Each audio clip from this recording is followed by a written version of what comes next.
नमस्कार विद्यार्थी मित्रांनो, आज आपण अभ्यासणार आहोत तर्क व विधान प्रश्न. इयत्ता 12वी अर्थशास्त्र आपण बघत आहोत. महाराष्ट्र राज्य बोर्डाकडून आपल्याला जी क्वेश्चन बँक मिळालेली आहे अर्थशास्त्राची, त्या क्वेश्चन बँकमधले आपण काही प्रश्न या अगोदरच्या व्हिडिओमध्ये आपण ते अभ्यासलेले आहेत आणि अतिशय योग्य उत्तरं, बरोबर 100% खात्रीलायक उत्तरं आपण त्याच्यामध्ये अभ्यासलेली आहेत. आजचा जो आपला प्रश्न आहे तर्क आणि विधान प्रश्न, हे थोडासा कठीण प्रकारचा प्रश्न आहे. स्पर्धात्मक परीक्षेच्या दृष्टिकोनातून या प्रकारच्या प्रश्नांचा अभ्यास होणं गरजेचं आहे. आणि हा व्हिडिओ आपण जसजसा प्रत्येक प्रश्न यातला समजून घेऊ तसतसा तुम्हाला मी त्यातल्या टेक्निक्स ज्या आहेत की या प्रकारचे प्रश्न सोडवत असताना नेमकी कोणत्या टेक्निक वापरायची असतात, या टेक्निक मी तुम्हाला त्या वेळेला वेगवेगळ्या प्रकारची जशी विधानं असतात त्या विधानामध्ये मी तुम्हाला सांगणार आहे. तर आपण या तर्कविधानामधलं पहिलं विधान बघणार आहोत.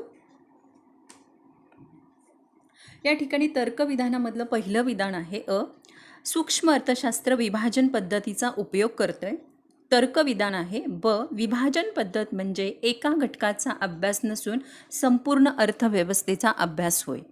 आता हा आपल्याला इथे तर्कप्रश्न जो दिलेला आहे, सुरुवातीला तुम्ही जी दोन्ही विधानं दिलेली आहेत ती विधानं काळजीपूर्वक वाचन करणं गरजेचं आहे. तुम्ही एकदा फास्ट विधान वाचा, दुसऱ्यांदा सावकाश विधान वाचा की जेणेकरून तुम्हाला त्या विधानाचा अर्थ लक्षात येईल. आणि एकदा अर्थ लक्षात आल्यानंतर ह्या दोन्ही विधानांचा काही परस्परांशी संबंध आहे का हे शोधणं. आता आपल्याला हे सूक्ष्म अर्थशास्त्र विभाजन पद्धत ही सूक्ष्म अर्थशास्त्रामध्ये उपयोगात आणली जाते. पण विभाजन पद्धत म्हणजे काय, तर विभाजन म्हणजे मोठ्या घटकाचं लहान घटकांमध्ये रूपांतर करणं, त्याला विभाजन आपण असं म्हणतो. म्हणजे या ठिकाणी म्हणजे विभाजन पद्धत म्हणजे एका घटकाचा अभ्यास नाही आहे, तर संपूर्ण अर्थव्यवस्थेचा अभ्यास. म्हणजे पहिलं विधान हे बरोबर आहे, पण दुसरं विधान हे असत्य आहे. त्यामुळे या ठिकाणी आपण पर्याय निवडत असताना विधान अ सत्य आहे, पण तर्कविधान ब जे आहे ते असत्य आहे. याचाच अर्थ काय की एकदा का तुम्हाला ते विधान लक्षात आलं की त्यातले जे चारही पर्याय आहेत त्यातलं उत्तर शोधणं सहज सोपं होतं. त्यानंतर पुढचा प्रश्न आहे, स्थूल अर्थशास्त्रात सर्वसाधारण किंमत पातळी निश्चिती व त्यातील बदल यांचा अभ्यास केला जातो. तर्कविधान पण वस्तूची किंमत निश्चिती व उत्पादन घटकांच्या किंमत निश्चितीचा अभ्यास असतो. आता या ठिकाणी जर बघितलं, स्थूल अर्थशास्त्र चाललेलं आहे आणि स्थूल अर्थशास्त्रात सर्वसाधारण किंमत पातळी आणि त्याच्यातला बदल याचा अभ्यास केला जातो. पण किंमत निश्चिती आणि उत्पादन घटकांचा अभ्यास हा सूक्ष्म अर्थशास्त्राचा अभ्यास असल्यामुळं पहिलं विधान बरोबर आहे, पण दुसरं विधान असत्य आहे. त्यामुळे इथे जे उत्तर आहे ते अ असणार आहे. विधान अ सत्य आहे, पण तर्क विधान ब असत्य आहे, हे याचं उत्तर असणार आहे. पुढे या ठिकाणी आपल्याला पुढचं तिसरा दिलेलं आहे, विधान उपयोगिता गरजेच्या तीव्रतेवर अवलंबून असते. तर्कविधान उपयोगितेच्या संकल्पनेत नैतिकतेचा विचार नसतो. ही दोन्ही विधानं तुम्ही वाचल्यानंतर तुमच्या लक्षात येईल की ही उपयोगितेची वैशिष्ट्ये सांगणारी विधानं आहेत. ही दोन्ही वेगवेगळी आहेत, पण ही दोन्ही विधानं सत्य आहेत. म्हणजे दोन्ही विधानं बरोबर आहेत आणि दोन्ही वेगवेगळे आहेत. म्हणजे याचाच अर्थ आपल्याला इथे पर्याय शोधत असताना पर्याय नीट काळजीपूर्वक बघा. अपर्याय आहे, विधान असत्य आहे, पण तर्कविधान ब असत्य आहे. आपली आता इथे दोन्ही विधानं सत्य आहेत. विधान अ असत्य आहे, पण तर्कविधान ब सत्य आहे. आता हे अ आणि ब या पर्याय आपल्याला इथे काहीही उपयोगाचा नाही, कारण आपली दोन्ही विधानं बरोबर आहेत. पुढे आहे, दोन्ही विधान सत्य असून विधान ब हे विधान अ चे योग्य स्पष्टीकरण आहे. हेही बरोबर उत्तर येऊ शकणार नाही. पण दोन्ही विधानं सत्य असून ब हे विधान अ चे योग्य स्पष्टीकरण नाही, हे उत्तर या ठिकाणी बरोबर येईल, कारण दोन्ही विधानं ही वेगवेगळी आहेत आणि ती सत्य आहेत. पण अ हे विधान ब तर्कविधानाचं स्पष्टीकरण नाही. त्यामुळे इथे पर्याय क्रमांक ड हे उत्तर बरोबर येणार आहे. पुढे त्याच्यानंतर विधान सीमांत उपयोगितेचा वक्र हा वर जाणारा असतो आणि तर्कविधान एखाद्या वस्तूच्या नगाचा उपभोग जसजसा वाढत जातो तसतशी त्यापासून मिळणारी सीमांत उपयोगिता घटत जाते. म्हणजे आता या ठिकाणी सीमांत उपयोगितेचा वक्र जर बघितलं तर तो डावीकडून उजवीकडे खालच्या दिशेने जाणारा असतो. म्हणजे या ठिकाणी ही ट्रिक तुमच्या लक्षात आली असेल की पहिली ट्रिक हे बघणं की दिलेलं विधान ही सत्य आहे का असत्य आहे हे पहिल्यांदा लक्षात घेणं गरजेचं आहे. आता या ठिकाणी आपलं हे विधानच असत्य आहे, त्यामुळे पर्याय शोधणं आपल्याला सहज शक्य होईल की पहिलं अविधान हे असत्य आहे पण ब विधान हे सत्य आहे. त्यामुळे या ठिकाणी पर्याय क्रमांक आपलं जे उत्तर येईल ते ब येईल, कारण इथे तर्कविधान सत्य आहे पण विधान मात्र असत्य आहे. त्यानंतर पुढील विधान बघा, 5वं या ठिकाणी विधान, सर्व इच्छा म्हणजे मागणी नाही. तर्कविधान, अर्थशास्त्रीय दृष्ट्या मागणी म्हणजे अशी इच्छा जिला खरेदी शक्तीचं पाठबळ व ते खर्च करण्याची मानसिक तयारी असते. आता या ठिकाणची दोन्ही वाक्ये तुम्ही जर काळजीपूर्वक वाचली तर पहिलंही विधान बरोबर आहे आणि दुसरंही विधान बरोबर आहे. इथे आपण म्हणतोय सर्व इच्छा म्हणजे मागणी नाही, बरोबर आहे. मग मागणी म्हणजे काय हा प्रश्न तयार होतो इथे. तर मागणीची व्याख्या इथे दिलेली आहे. आता उत्तर तुमच्या लक्षात आलंच असेल, तर या प्रश्नाचं उत्तर काय आहे की अ विधान आणि ब विधान हे दोन्हीही सत्य विधान असून अचं स्पष्टीकरण ब मध्ये देण्यात आलेलं आहे. म्हणजे अशा प्रकारे देखील तुम्हाला ही विधानं शोधायची आहेत आणि ह्या प्रकारचं विधानसुद्धा तर्कविधानामध्ये असू शकतं. म्हणजे आत्ता आपण जी 5 विधानं बघितली ती प्रत्येक विधान हे वेगवेगळ्या स्वरूपाचं आहे आणि याच मुद्द्यांच्या आधारे तुम्ही या प्रकारचे प्रश्न सोडवू शकता. 6, अपवादात्मक परिस्थितीत मागणी वक्र डावीकडून उजवीकडे वर जाणारा असतो. तर्कविधान, अपवादात्मक परिस्थितीत वस्तूची किंमत वाढते तेव्हा उपभोक्ता अधिक वस्तूची खरेदी करतो आणि किंमत कमी झाल्यावर कमी वस्तूची खरेदी करतो. आता तुमच्या लक्षात आलं असेल की हे विधान जे आहे ते मागणीच्या अपवादासंदर्भातलं विधान आहे. मागणीच्या अपवादामध्ये गिफेनचा विरोधाभासाचा जो वक्र आहे तो वर जाणारा असतो. त्यामुळे ही दोन्ही विधानं सत्य आहेत आणि विधान अचं स्पष्टीकरण म्हणजे क हे उत्तर या ठिकाणी बरोबर आहे. ब हे विधान अचं योग्य स्पष्टीकरण आहे. पुढे आहे 7, एकक लवचिक मागणी वक्र हा आयताकृती परिवलयाचा असतो. तर्कविधान, किमतीतील शेकडा बदलाच्या प्रमाणापेक्षा जेव्हा मागणीतील बदलाचं प्रमाण जास्त असतं तेव्हा एकक लवचिक मागणी असं म्हणतात. अविधान हे बरोबर आहे पण ब विधानामध्ये एकक लवचिक मागणीमध्ये एकक लवचिक काय आहे की जेवढा किमतीत बदल होईल तेवढाच मागणीत बदल होतो. म्हणजे किंमत 50% वाढली असता मागणी 50% घटणार आहे. तर अशा प्रकारेचा बदल आपल्याला इथे म्हणजे हे ब विधान हे असत्य विधान आहे. त्यामुळं इथला पर्याय आपल्याला चटकन शोधता येईल की विधान हे सत्य आहे व तर्कविधान ब हे असत्य आहे. तर अशा प्रकारच्या ट्रिक्स आणि टेक्निक्स वापरून तुम्ही या प्रकारचे प्रश्न सोडवू शकता.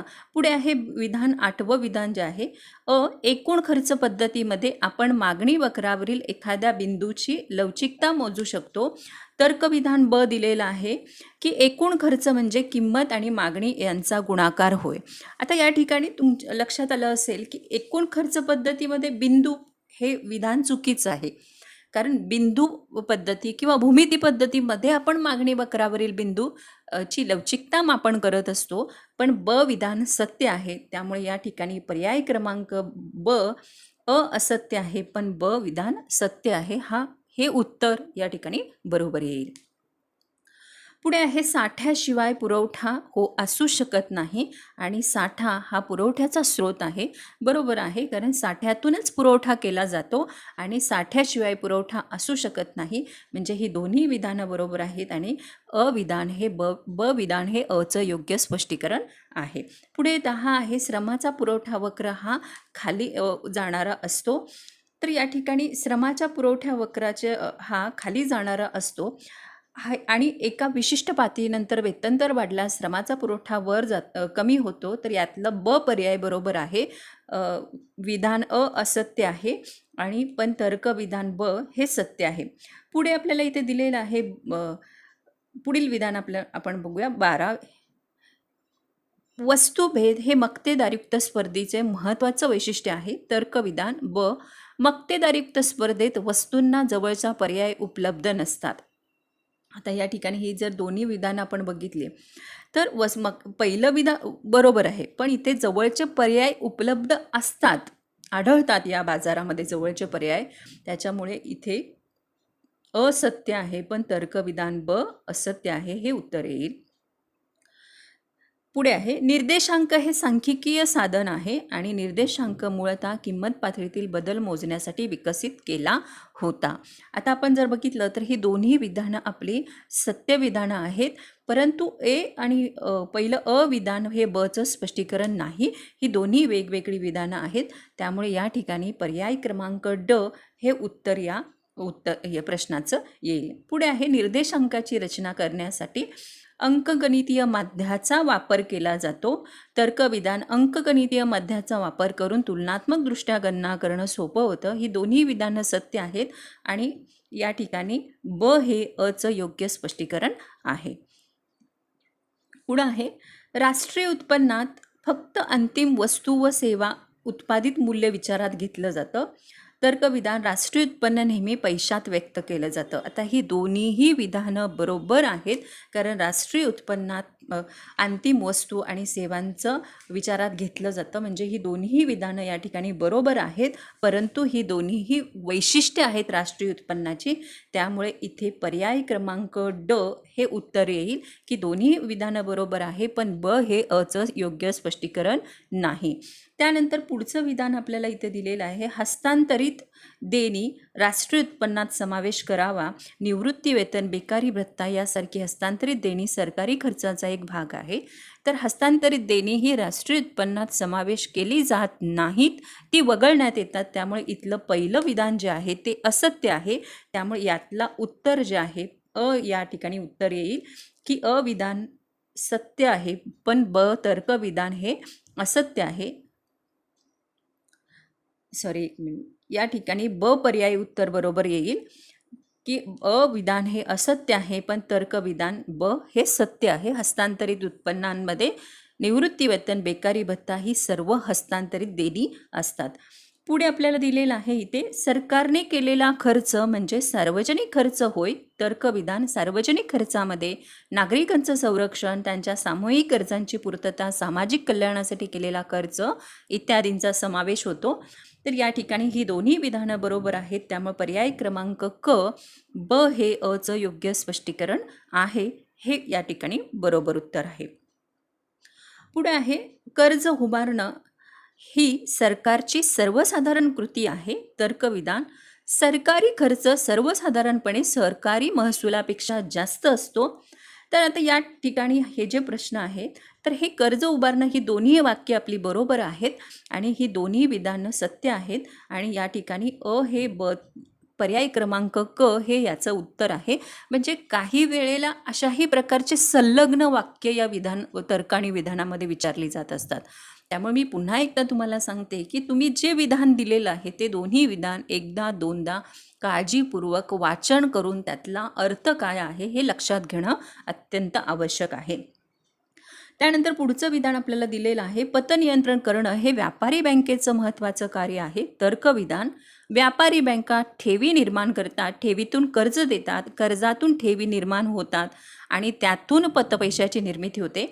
आता पहिलं विधान जे आहे पतनियंत्रण करणं हे कोणाचं काम आहे तर मध्यवर्ती बँकेचं काम आहे. त्यामुळं विधान अ जे आहे ते असत्य आहे. त्यामुळे या ठिकाणी आपल्याला पर्याय शोधणं हे चटकन सोपं होतं, कारण अविधान हे असत्य आहे. त्यामुळे या ठिकाणी पर्याय क्रमांक ब हे उत्तर बरोबर आहे, पण तर्कविधान ब मात्र सत्य आहे, कारण व्यापारी बँका ह्या प्राथमिक ठेवीतूनच कर्ज निर्माण करत असतात.